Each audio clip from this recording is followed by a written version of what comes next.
good evening, and welcome to the provisional wing of Children in Need. We hope to raise lots of extra money tonight for disadvantaged children, and we have 4 enormously overgrown examples here tonight. The irascible young Rich Hall. The cheeky chappy Phill Jupitus.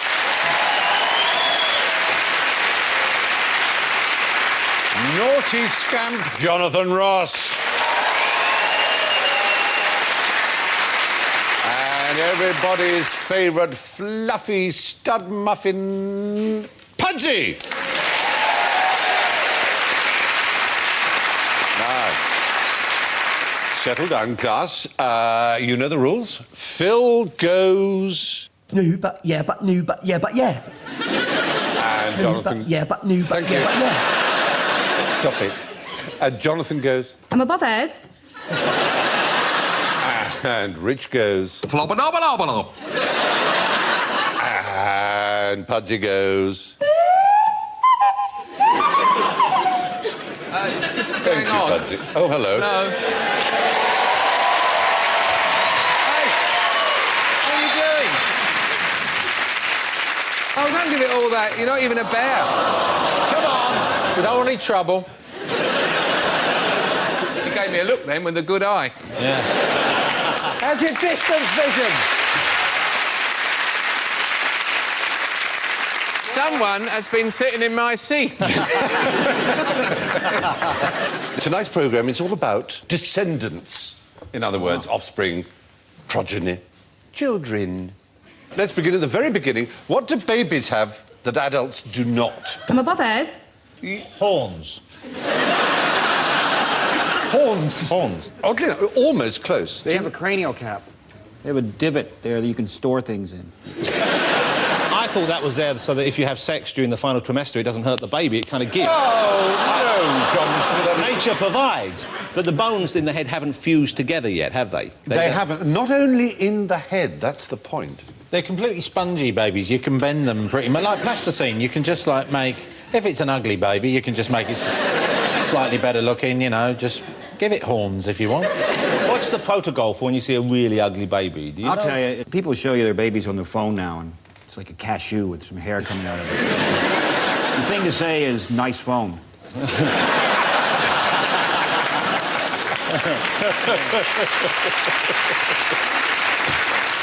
That's what I think. I think babies have the ability to know that they are ugly, which their parents don't. That's why they cry all the time. Yeah. They hold the little mirror up to them on the mobile. They go, oh, look at me! I look like Churchill having a shit. It's like... They don't have kneecaps, do they? Aren't you mixing them up with mer babies? No. Their kneecaps are not made of bone while they're babies, and there are all kinds of parts of them... What are they made of? That are not made of bone, but are made of cartilage. Or Play-Doh? And they have 94 more bones than adults. No, they don't. Whoa. Yeah. You're making this up? No, no. A baby's body has about 300 what are called soft bones that haven't actually formed bone material. They are actually cartilage, a sort of soft, gooey thing. And they eventually fuse to form the 206 bones of the average human body. Where are a quarter of those bones housed? I'm above Ed. Oh, yeah. In the body?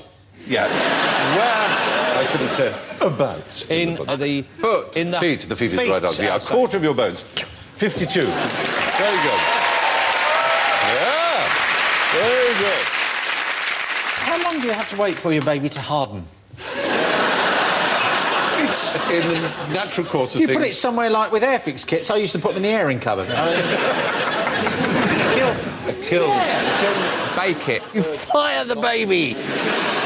So, talking of Churchill in a sort of way, who was very fond of pigs, because he said, dogs look up at you, cats look down on you, but a pig looks you in the eye and treats you as an equal. Anyway, who grunts like a pig and has children 3 times their own size? And Three do times. they shrink down? Yeah. The offspring start off 3 times bigger and then obviously become the size of the parents, so the offspring do shrink eventually. Presumably, though, they must grow to full term outside of the body of the parent, or They else the do. parent could not carry. You're right, they're not mammals. You're right. Well, Not fish, neither. Frogs. Yes.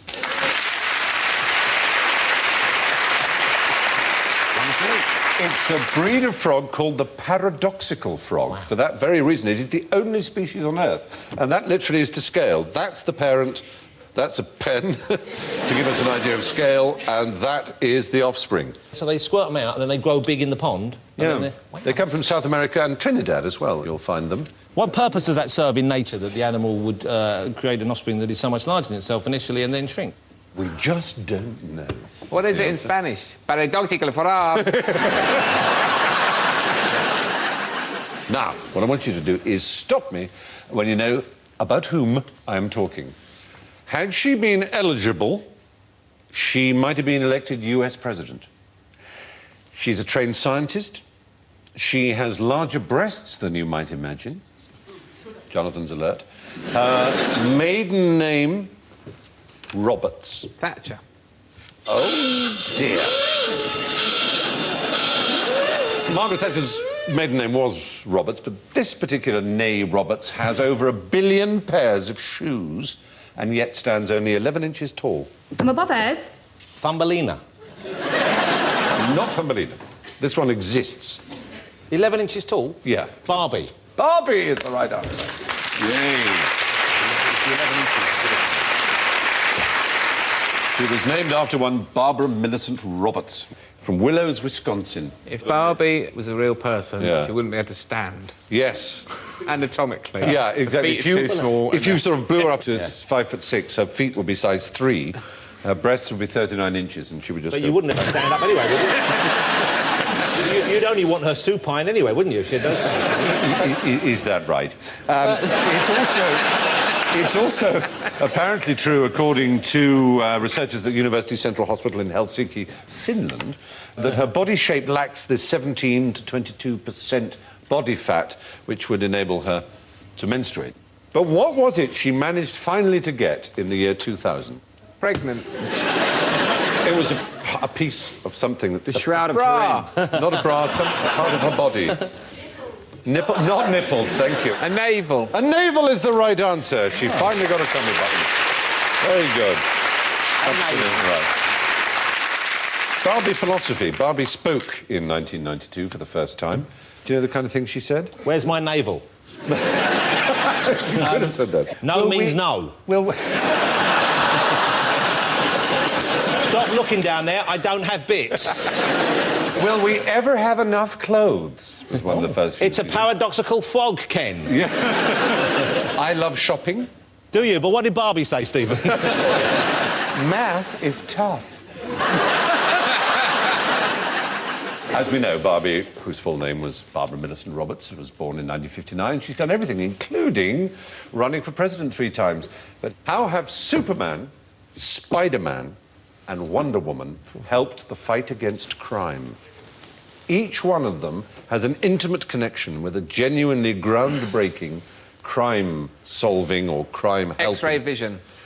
When I say Invisible genuine, planes. obviously, yeah, something that exists. Superman led police to develop bulletproof vests.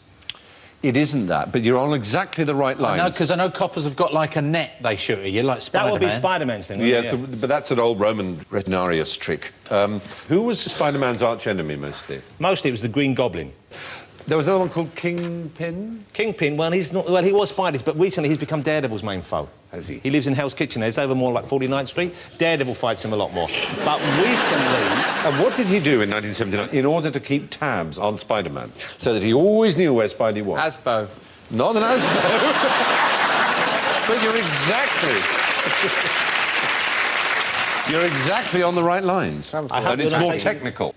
What, did he put something on him that Yes. he could trace? Some sort of An electronic tagging electronic bracelet tagging device? in I 1979. didn't realise that came from And a judge, rather splendidly named Judge Jack Love of Albuquerque, New Mexico. Judge Love. Judge Love, exactly. I stand before you, Judge Love. You are in the court of love. Yeah, anyway. He did exist. Thanks, Judge Love. I got a prison for you, Judge Love. And Judge Love, like many a judge, had an incredibly full series of cells. And he reasoned, having seen this cartoon, why not develop a real thing like this? So instead of prisoners going into prison, they can be electronically tagged. And he was the inventor of the electronic tag. But it was directly from a Spider-Man comic. You can say I'm really cool, as I believe young people say, because I have a really wicked bracelet in it guy. So there you are. The stealth bomber, the invisible plane. Wonder Woman had an invisible plane.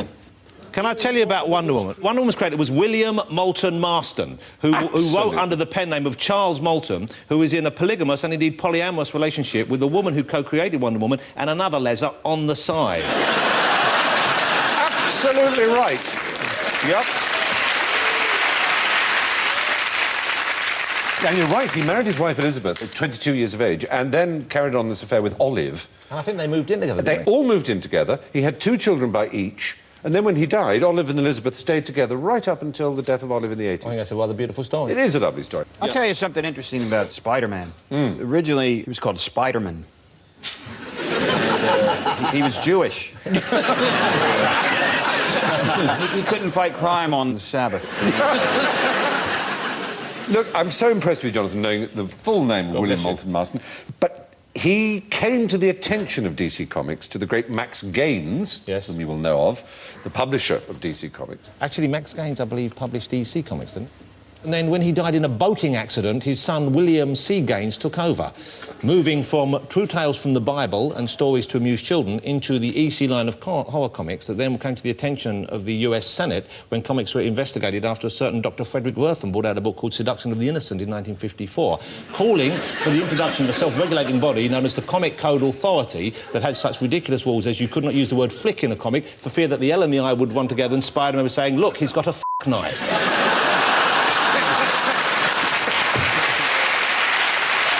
Fabulous. This is true. I love that. That is brilliant.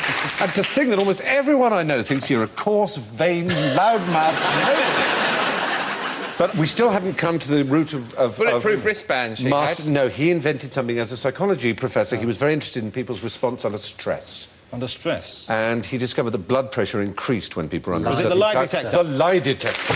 Was it? So there you are. We have the lie detector and we have the electronic tagging system. So that only leaves us with Superman himself. What was the most popular effusion of Superman, if you like, in the 40s? It wasn't the comic book, it was the radio. The radio, absolutely. Up and away. And there's a man called Stetson Kennedy who, in the 1940s, decided that the most loathsome organisation in the United States of America was the Ku Klux Klan. And he infiltrated the Ku Klux Klan and he learned their secret language, their hierarchies, their codes, and their gossip in his particular part of the world. All the pictures you would have to show. I know, it's not good. It's my uncle in there.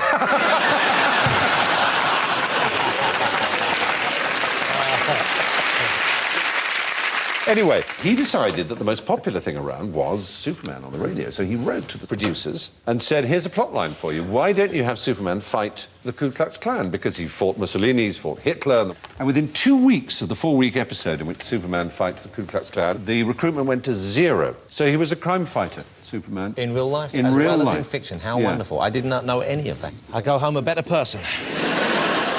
Now, children have invented some pretty useful stuff themselves. Earmuffs were invented by children. The calculator, the trampoline, the state flag of Alaska itself. The great child author, Roald Dahl. What was his greatest invention? Yeah, go on. Oh, hello. Oh. Oh, my goodness. Fixed it. I do know this. Yes, go on, tell. Because I've been many times to the Roald Dahl Museum on school trips. In Great Missenden. Yes, it's a beautiful place. It's a wonderful day out. I've often thought, though, for the bored father, maybe they could have a Roald Dahl-themed brothel next door with a kind of Charlie and the Chocolate Factory theme, you know. Willy Wonka, bring your own. But... And for the grown-ups, Chocolate and the Charlie Factory, where they could go... But anyway... and you find out about Roald Dahl's life when you're there, and he had one of his children, I think it was his son, was very ill. I think he caught an illness, or he had an accident. Well, actually, he had an accident in New York, and by car. Roald Dahl was involved, I believe, not alone, but with other people, in inventing some kind of a valve or some sort of a device that the person needed in his body. Lots and lots of points. It's called the Wade-Dahl-Till valve. His son Theo was in a car accident in New York and he hurt his head to the extent that he got hydrocephalus. That's water on the brain, isn't it? Water on the brain, exactly. And the cure was to put a valve in, but it was a very clunkily designed valve that often got jammed and stuck, which meant big surgical intervention. And Dahl thought this isn't good enough, so he went to his friends and they devised this valve. 3,000 children at least have probably had their life saved, and certainly their outcomes massively improved. Well, I'll ask you another question. The Oompa Loompas, what colour are they? Their faces are orange, their hair is yellow. We don't know about their nether regions. Did you say orange? No, I'm talking about the original Oompa Loompas, the Oompa Loompas of Roald Dahl's... In the book itself? Aren't they from Africa? Yes, you see, you've reclaimed yourself. His publishers, Knopf, made them orange because they felt black pygmies slaving away in a factory was a slightly kind of And now they're all orange like Girls Aloud. Now they look... exactly. Yeah. Green hair, orange, white eyebrows. I saw a Sherlock Holmes film once, and people kept getting murdered quite near a circus. Oh. And Seen any people other getting films? murdered, and they'd be in a room, and there'd only be a tiny little window or something. And about an hour in, Holmes turns to Watson and says, "I've got one word to say to you, Watson. Pygmies." That is deathless. There were some pygmies at the circus, and they were being sent out to do the bidding of an evil circus owner. I love the idea that we can go back to a happier time when pygmies are the prime suspect for most crimes. So much easier to pick out an identity parade, you know? It's political correctness. It's political correctness gone mad. I once saw a very fine Saturday night French television show, which didn't involve a midget as such, but it involved a small, tiny dwarf elephant that came out and danced and performed and capered around like nobody's business. You wouldn't believe it. And I was sitting watching this. I was in a hotel room and I was saying, this is the best thing I've ever seen in my life. Where, A, where did they find such a tiny elephant? B, how do you teach a tiny elephant to perform like that? You know? Yeah. Turned out, at the end of that, he unzipped it, there was a dog inside. What one of the best acts I've seen in my entire life. And yet now, I tell you, it's such an obvious idea. Yeah. Anyway, there we are. Now, from Oompa Loompas, politically incorrect little people, to badly behaved little pink extraterrestrials. Alan, could you press your browser and tell me what it's saying? It's a clanger, definitely a clanger. It's a famous episode. It was in episode 3 of series 1, which was called Chicken. See if you can work out what is being said. We got a little clip. They've got a little...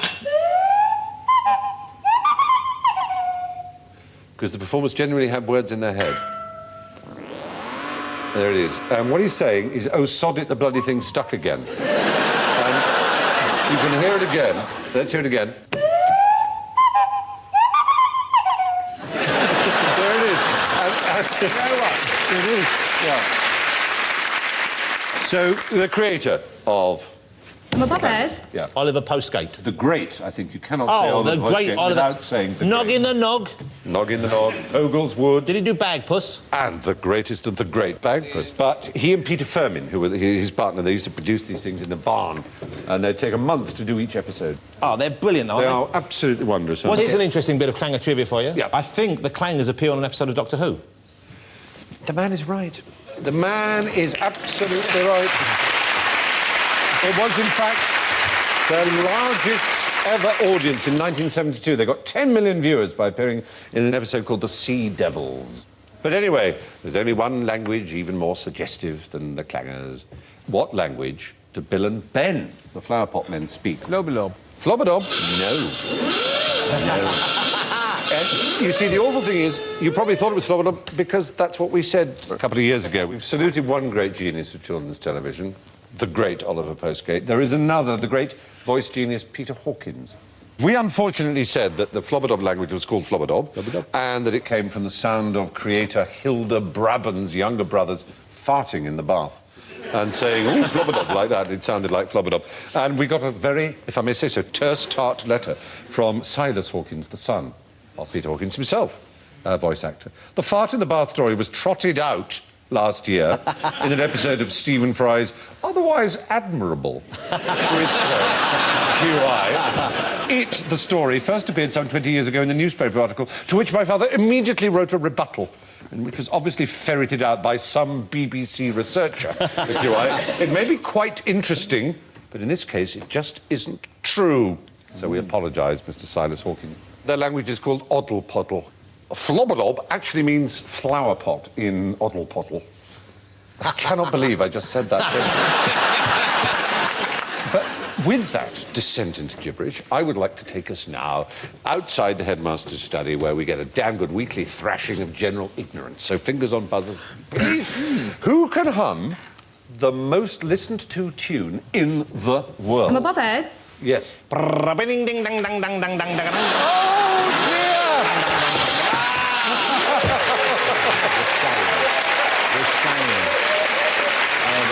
You've been doing so well. The shame, the shame. Is the right answer. Do you know who wrote it? Someone in Finland. No, Spanish, a Spanish composer, a genuine Spanish composer. It's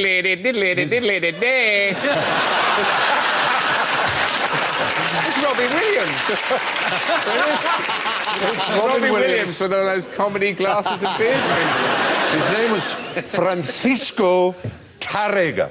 And it's his Grand Valse. Would you like to hear it? Yes. Here it is, the original. It doesn't end with the final note. Just go diddle-end, diddle-end, You diddle-end. just think they've hung up. And does a bloke in Spanish shout, Hola! It is a third... Estoy en tren. Very good. Excellent. Well, that is the man. He died in 1909. But the billionth phone was made not long ago. I think it's something like 6.5 phones a second are produced by the Nokia company. But a remarkable achievement, because it isn't actually that annoying, even though you've heard it so many times. If you want to hear it on a phone, it sounds like this. Is that on the end? And the original again from Tárrega, which is like this. He probably thought, if I put another note on there, they'll use this on a f***ing phone. Anyway, Fern Cotton and Terry Wogan are, of course, the great heroes behind this evening of all evenings. So, does anyone know anything interesting about ferns? Ferns what? Ferns. If you know anything about ferns, anything, do tell me. They make a cunny noise, like. I beg your pardon? Ferns make a cunny noise. And speaking on the fern. Oh, sorry. But cunny means the female pudenda. It means the... It does. You know what? They make a noise like a female Never, pudenda. ever go to Newcastle. You... It's an English word. You'll meaning... go up there and it'll be... Whoa! There's that great joke about the little soldier who's with General Custer, and they can hear the... And he says to the little Geordie soldier, listen, they've got war drums. And the Geordie soldier goes, the thieving bastards. No,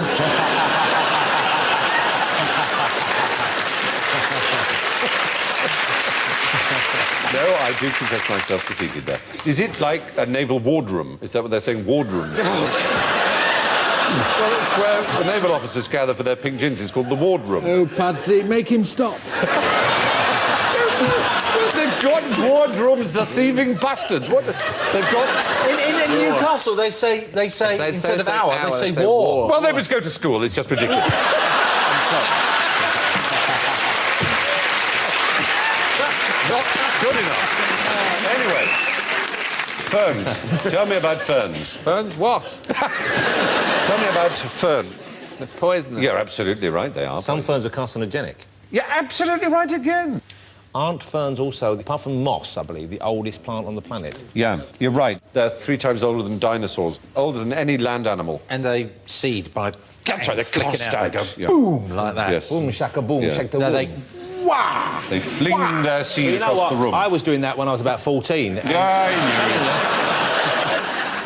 And so to the other hero of the evening, of course, I'd like to know, where does Terry Wogan come from? They're pygmies, aren't they, the Wogan family? Is there not Which a country? Ireland. Oh, thank you for saying that. No, they're the Welsh. They're the Guggans, originally. The land of my fathers. That's right. He comes from the land of the valleys, where the Davises come from, yes. Oh, Oh, I see. Didn't sound like it. No, he doesn't, because he himself grew up in Ireland, and his family came from Wales originally, and there was a Sir John Wogan who left in 1295 for Ireland, and all Wogans in Ireland are said to descend from this Welsh Ireland. But there's one thing he's done, this Wogan, which is a unique sporting achievement. But our Wogan. Oh, I know what this is. Yeah, go on. The longest recorded putt on television. Absolutely right, longer than any professional golfer. 33-yard putt at Glen Eagles. I've seen it. It's an amazing... Rich. Ever since the clangers, I've been lost. Last picture I recognized was the KKK, and that's pretty sad. Anyway, finally, what percentage of money donated to children in need actually goes to cover administration costs? What percentage? I'm above Ed. Yes. 90%. It would be disappointing if that were true. It is, I'm happy to say, less than that. None at all. You're right, nada, not 1%. There's no administration at all. It's a shambles. Oh, my goodness me. The first Children in Need telethon, what year would you guess it was? 1979. Oh, you're only 1 year out. 1978. Oh, wrong way. It's 1980. And how much did it raise? £20. It was about 1 million. Last year's appeal, 17,235,256 Well, that's not very good in terms of the rate of inflation, is it? Are you urging the public to do better?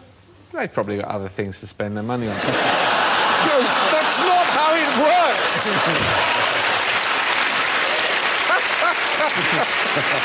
All cynicism aside, it is a splendid thing that Children Need exists and does so well and has made so much money, and it's all thanks to people like you. Thank them all very much. Speaking of which, I have some marking to do, and my goodness me, as I'm in a charitable mood, I shall give the scores in millions.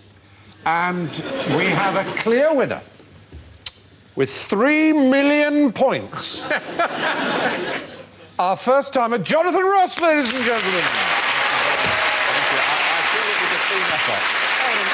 Because in second place, ladies and gentlemen, with 2 million points, Rich Hall.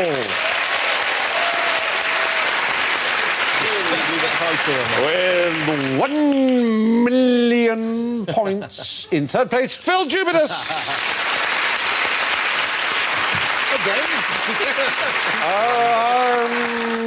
And I'm afraid in bottom place. With an extraordinary minus 29 million. It's Alan Davis.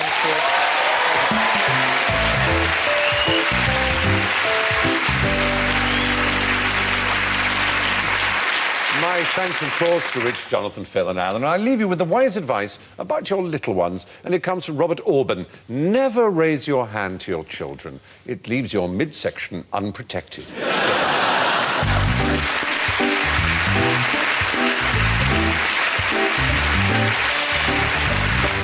The next round of QI is on BBC4 now, but if you haven't got BBC4 yet, find out how you can by calling 08700 10 10 10. QI will, of course, be back here on BBC Two next Friday at 10. BBC One, in the meantime, continues its big night of Children in Need. So far, they've raised over £7 million, so tune in and find out how you can make a difference.